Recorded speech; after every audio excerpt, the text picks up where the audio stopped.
मूर्ती आपल्या सत्काराला उत्तर देणार आहेत। आज ज्यांचा वाढदिवस आहे असे तुसाम साहेब यांच्या वाढदिवसानिमित्त आपण या जिजामाता उद्यानामध्ये सर्व एकत्रित आलेलो आहोत। आपण तुसाम साहेबांचे प्रकाशन तुसाम साहेबांचे सर्व सहकारी मित्र कंपनी आणि हितचिंतक आहोत। तर या ठिकाणी तुसाम साहेब आपल्या पळी नगरपालिकेमध्ये एक चांगल्या प्रकारचे उत्कृष्ट अशा प्रकारचे कर्मचारी होते।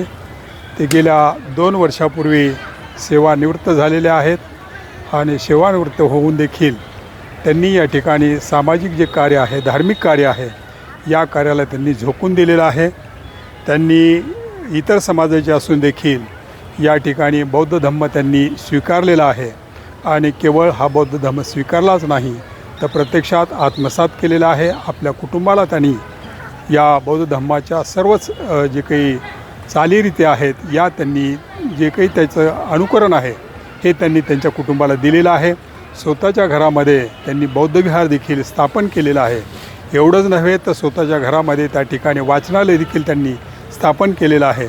याच्याशिवाय तुसाम साहेबांनी या ठिकाणी या अनेक जे बौद्ध विहार आहेत या बौद्ध विहारांच्या भारतातील त्याची एक संघटना निर्माण करण्याचा प्रयत्न केलेला आहे आणि त्याच्यामध्ये या संघटनेमध्ये केंद्रीय लेवलवर ते उपाध्यक्ष आहेत।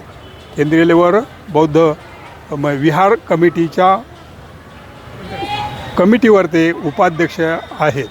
तर एवढंच नव्हे तर त्या ठिकाणी बौद्ध धम्माचा प्रचार आणि प्रसार करण्यासाठी बौद्ध विहार बांधण्यासाठी त्यांनी कनेरवाडीच्या परिसरामध्ये त्या ठिकाणी आमचे जे सहकारी आहेत रोडे साहेब यांनी जी जागा विहारासाठी दिलेली आहे त्या जागेमध्ये देखील त्यांचा मोलाचा सहभाग आहे। म्हणजे ती जागा मिळवून देण्यामध्ये तुसाम साहेबाचा फार मोठा अशा प्रकारचा खंडागळे सरांचा आणि त्यांचा फार मोलाचा अशा प्रकारचा सहभाग आहे आणि अशाच पद्धतीनं ते हे धम्म कार्य करत आहेत।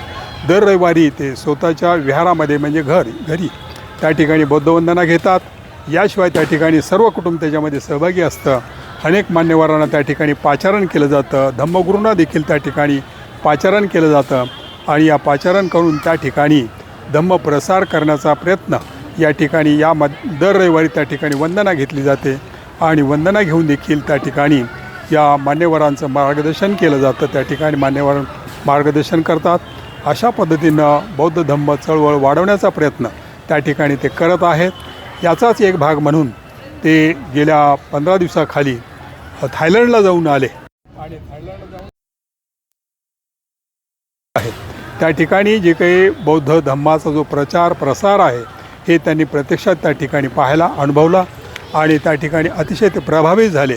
त्याच्यामुळे त्यांना वाटलं की एकच थायलंड नव्हे तर अनेक विदेशामध्ये ज्या ठिकाणी बौद्ध धम्म आहे त्या ठिकाणी आपण जावं, भेटी द्याव्या आणि तशा पद्धतीनं बौद्ध धम्म आपल्या भारतामध्ये वाढवता येईल का त्याच्यासाठी आपण काही प्रयत्न करावा या उद्देशानं त्यांनी त्या ठिकाणी जाऊन आलेले आहेत। तर अशा या त्या ठिकाणच्या म्हणजे बौद्ध चळवळीला मध्ये वाहून घेतलेल्या सामाजिक कार्यामध्ये वाहून घेतलेल्या तुसाम साहेबांच्या वाढदिवसानिमित्त मी त्यांना हार्दिक शुभेच्छा देतो। कुणाचाही या ठिकाणी वाढदिवस साजरा केला जात नाही। मित्रांनो, परवाच आम्ही आमचे अनिशे नेते सौंदळे साहेबांचा 75वा वाढदिवस साजरा केला आणि त्याला देखील प्रचंड गर्दी होते। आज देखील त्या ठिकाणी कमी वेळामध्ये खंडागळे सरांनी आवाहन केलं की तुसाम साहेबांचा आज वाढदिवस आहे जिजामाता उद्यानामध्ये। आम्ही त्यांच्या एका हाकेवर या ठिकाणी आपण सर्व या ठिकाणी जमलात कारण आपण तुसाम साहेबावर प्रेम करणारी, तुसाम साहेबाचे मित्र म्हणून, त्यांचे सहकारी म्हणून आपण त्यांच्यावर असलेली आपली श्रद्धा आहे, भावना आहे, त्यांच्याकडून अपेक्षा आहे समाजाचं कार्य चांगलं घडू ही त्यांच्याकडून आपली अपेक्षा आहे। धम्मकार्य देखील त्यांच्याकडून चांगलं पार पाडू अशा प्रकारची त्यांच्याकडून अपेक्षा आहे। त्यांची 2 मुलं आहेत।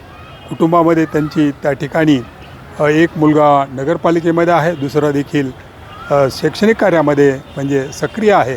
तर अशा प्रकारचं सुशिक्षित अशा प्रकारचं त्यांचं कुटुंब आहे। तर त्यांना भावी आयुष्य त्यांचं त्या ठिकाणी अतिशय निरोगी, अतिशय त्या ठिकाणी चांगल्या पद्धतीचं जावो, त्यांना भरपूर अशा प्रकारचं आयुष्य लाभो, त्यांच्या हातून त्या ठिकाणी धार्मिक सामाजिक कार्य उत्तरोत्तर घडो अशा प्रकारची मी त्यांना शुभेच्छा व्यक्त करतो. आणि आम्ही सम्राट अशोक विचार मंचच्या वतीनं पुतळ्याच्या ठिकाणी बाबासाहेब आंबेडकर रेल्वे पुतळा या ठिकाणी देखील त्यांचा सत्कार घेणार आहोत. गेल्या पौर्णिमेला हा सत्कार घ्यायचा होता, परंतु त्या दिवशी आपल्या साबणे सरांच्या मुलीचं लग्न होतं त्या दिवशी, त्याच्यामुळे बरेचसे कार्यकर्ते त्या ठिकाणी म्हणजे येऊ शकलेले नाहीत. परंतु आता पुढच्या पौर्णिमेला त्यांचा थायलंडहून आल्याबद्दल तुसाम साहेबाचा त्या ठिकाणी सत्कार केला जाणार आहे. तर त्याही कार्यक्रमाला आपण त्या ठिकाणी उपस्थित राहावं. मी पुन्हा त्यांना शुभेच्छा देऊन या ठिकाणी थांबतो आणि तात्यांना विनंती करतो की त्यांनी या ठिकाणी तुसाम साहेबांना आपल्या शुभेच्छा व्यक्त करायच्या आहेत. तर नाही, आता लास्ट तुम्हीच आहेत वक्ते, नंतर ते बोलणार आहे. बघा, तुसाम साहेबांना विनंती आहे सत्काराला पुष्पगुच्छ देऊन सत्कार करावा. या.